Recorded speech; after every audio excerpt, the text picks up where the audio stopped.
Yes. I'm very sad I don't have my USB, so I can't share my delightful PowerPoint with you, but I assure you it was epic in the extreme.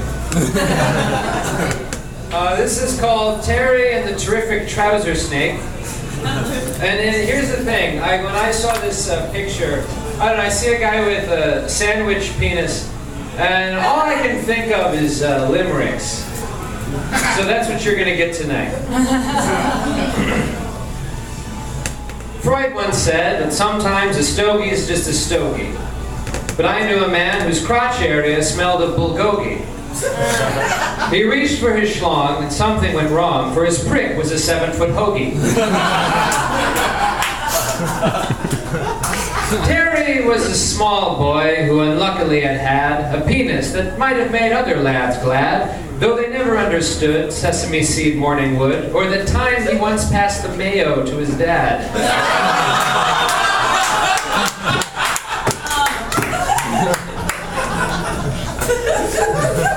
When it came time for circumcision, I'm afraid, his sandwich dick received much accolade, but his mother was flustered, he ejaculated mustard. Now no moil will come near him with a blade. The lad's member was a wonder fit for Einstein or Edison, and so was the mystery sauce it occasionally jettisoned. Well, once at the doctor's, it poked through his boxers and has remained an anomaly to modern medicine. He had a pervert uncle who visited upon acquittal, and this man saw fit to give Terry's cock a naughty tickle. No more should be said, but the news headlines read, "Death by ham, cheese, lettuce, and pumpernickel."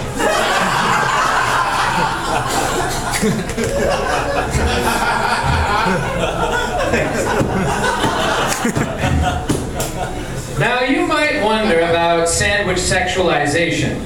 Jacking off required delicate prestidigitation. Should be handled like acid, even more so when flaccid, and crumbs go everywhere during masturbation. He found trouble getting girls with much ease. He'd find them drunk and lure them in with beef and cheese. But they'd tug on his leg and persistently beg if he would kindly hold the onions, please.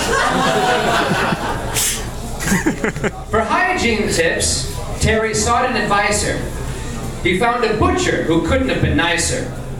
Studied the strange limb, and for a good manscaping trim, prescribed Terry a new deli meat slicer. Terry met a girl through Friend Finder. In clubs, he would dirty dance right behind her. She loved it at first, till she smelled liver worst, and that's what you'd call a real pelvic grinder. The breaded willy was a symbol of virility worth saluting. It was big and long and full of veggies, no one's disputing. And as Terry grew, his pecker did too. Shame so many gals are allergic to gluten.